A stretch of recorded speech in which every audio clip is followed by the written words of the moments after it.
Growth at gratitude ang naging sentro ng Chinese New Year celebration ng Beautyderm Group of Companies sa headquarters nito sa Angeles City nitong February 17.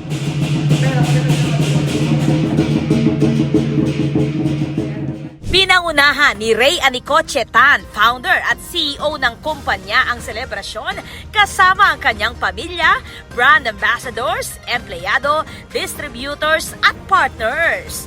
Sa kanyang mensahe, binigyang diin niya na mas pinalakas na partnerships, tuloy-tuloy na negosyo at mas masaganang taon para sa lahat. Yes, i-claim natin na ito na yung taon natin. I-manifest natin na ito yung lucky year nating lahat. So let's stay positive at mag-pray lang po tayo lagi. Kasi ito na yung taon para umangat at mas lalong gumanda ang ating buhay. Ayun. Yung Hey Pachong. Present sa celebration ang mga celebrity endorsers at ambassadors katulad na lamang nina Dennis Trillo. Ito sa opportunity nito, maraming salamat po sa pagtitiwala. Thank you and happy Chinese New Year po sa inyo lahat. Salamat po. Nandito rin ang multi-awarded actress Lorna Tolentino. Happy Chinese New Year sa inyo at more luck, more happiness, more prosperity, more wealth and all. Thank you. Nagpakabog din sa event ang sex bomb member na si Sunshine Garcia. Gusto ko lang din i-congratulate, syempre ate, very successful talaga. Every year, marami pang taon yan. Promise. Amen, amen. Yan. Sa unang get out doon. Get out!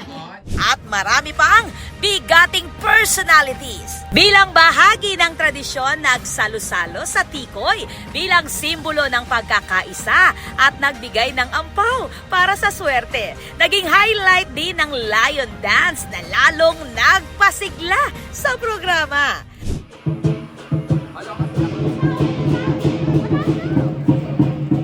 Ang Beautyderm Headquarters ay hindi lang administrative hub, kundi isang lifestyle complex na kinaroroonan ng iba't ibang negosyo sa ilalim ng grupo tulad ng A-List Avenue Boutique, Beauty House Aesthetic Clinic, AK Studios, Beauty Binary Cafe at Audrey Bags.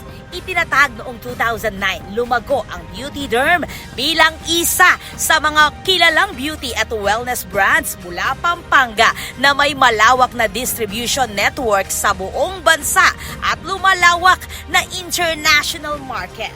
Kamakailan, kinilala si Anicoche Tan bilang Outstanding Businesswoman of the Year 2025 ng Philippine Movie Press Club.